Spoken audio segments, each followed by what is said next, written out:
Hi guys, मैं हूं doctor Priyanka Gupta. आज हम बात करने वाले हैं प्रोलैप्स ऑफ यूट्रस, बच्चेदानी का नीचे खिसक आना।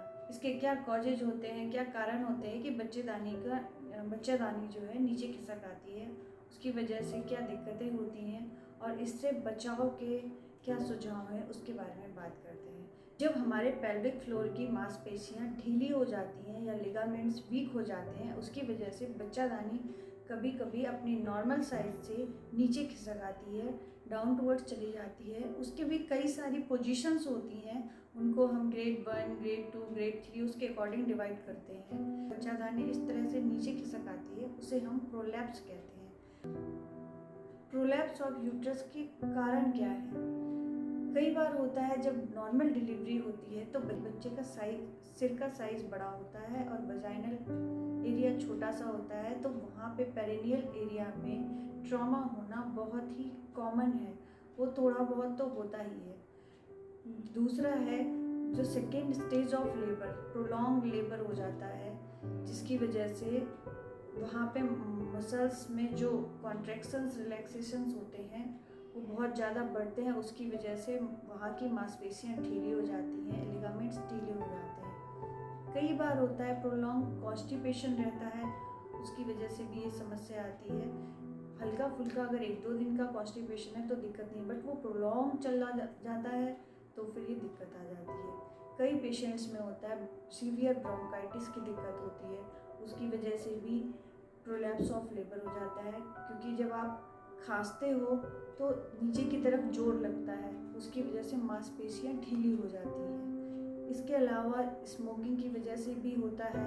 कुछ लोगों में ये जेनेटिकली होता है, कई बार होता है ओबेसिटी की वजह से भी प्रोलैप्स ऑफ यूट्रस हो जाता है। सो दोस्तों, अब हम जानते हैं इससे हम बच कैसे सकते हैं। इसके लिए जब भी आपकी नॉर्मल डिलीवरी हो, जब भी बहुत ज़्यादा फोर्सफुल डिलीवरी हो, या कई बार ऐसा होता है कि हमें फोर्सअप डिलीवरी करानी पड़ती है क्योंकि बच्चे का हेड बड़ा होता है तो हमें निकालने के लिए फोर्सअप लगाना पड़ता है, तो ऐसी डिलीवरी के बाद आपको कीगर्स एक्सरसाइज ज़रूर करनी चाहिए। इस एक्सरसाइज में हम अपनी मांसपेशियों को अंदर की ओर खींचते हैं, फिर 10 तक काउंट करते हैं एंड देन रिलीज करते हैं। अपनी सांस रोकते हैं, मांसपेशियों को खींचते हैं, 10 तक काउंट करते हैं और फिर रिलीज करते हैं। ऐसा अगर आप डेली 10 से 12 बार करते हैं या पूरा मंथ करते हैं तो उससे ज़्यादा इफेक्ट पड़ता है। इसका जो है प्रॉब्लम अभी नहीं पता चलता है, बट आफ्टर मेनोपॉज ज़्यादा दिक्कतें होती हैं। ऐसा मेनोपॉज के बाद एस्ट्रोजन लेवल कम हो जाता है। एस्ट्रोजन लेवल कम हो जाने की वजह से कोलेजन कम बनता है, उसकी वजह से मसल्स वहाँ की वीक हो जाती हैं। तो इसके लिए हमें पहले से ही ध्यान देना चाहिए। अब इसकी सीरियस डाइट लेनी चाहिए जिसकी वेट बनने में हेल्प करता है।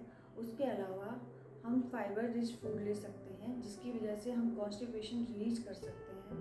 इसके अलावा कुछ पेशेंट्स ये पूछते हैं अगर इसको हम ऐसे ही रहने दें, कुछ ना करवाएं, कोई कुछ नहीं लें तो भी क्या ये ठीक रहेगा? तो दोस्तों, अगर हल्का फुल्का प्रोलैप्स है तो ये एक्सरसाइज से ठीक हो जाएगा, लेकिन अगर ज़्यादा प्रोलैप्स है, ज़्यादा लेवल 3rd डिग्री में निकल आया है, यूट्रस बाहर आ गया है, तो चलने में प्रॉब्लम करेगा और उसमें इरप्शंस बनने की संभावना हो सकती है जो बहुत ही ज़्यादा हार्मफुल है। ऐसे केसेस में हम उनको सर्जरी ही एडवाइस करेंगे, उन्हें सर्जरी करा लेनी चाहिए। सो गाइज, अगर आपको ये वीडियो पसंद आया हो तो प्लीज़